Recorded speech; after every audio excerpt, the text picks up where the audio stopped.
I picked up a copy of this book primarily out of a desire to challenge my personal worldview when it comes to the utility of inflation. Now, I'm not talking about runaway inflation, obviously, but I'm talking about slow, stable inflation over an extended period of time. And my worldview prior to reading this book is that stable, minor inflation is probably necessary and in many ways even beneficial because, for example, it encourages wealth to be reinvested, it waters down debts relative to wages, and it incentivizes people to continue to find productive uses for their money. Whereas if there was no inflation at all,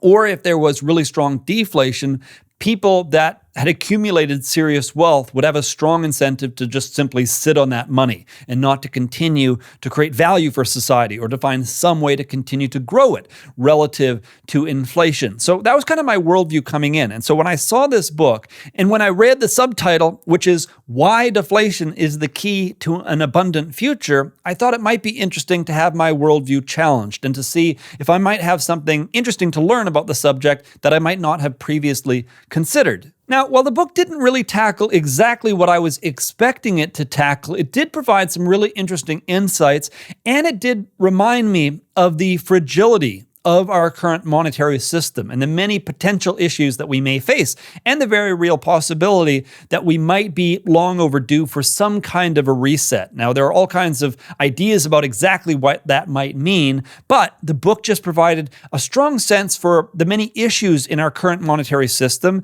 and some fresh perspectives, and an important reminder, in fact, that, for example, technology and all of the advances that we're seeing in technology are highly deflationary. So, for example, all kinds of activities that used to take considerably more time and energy are now made substantially easier and in fact are much cheaper to do than in the past. So whether we're sending mail or whether we're looking up information or we're renting movies or we're engaging in face-to-face meetings or even reading a book, all of these kinds of activities are now made easier and less expensive with the use of technology. Because of course, when we used to send mail, we now have the option of sending email. We used to go to Blockbuster to rent a DVD, and now, of course, we can watch streaming video on Netflix, and the list goes on and on. Instead of flying halfway across the country to have a face-to-face meeting, we now at least have the option, and it's more normal than ever before, to simply engage in an online video conversation. So, one of my main takeaways from this book was simply being reminded that technology is inherently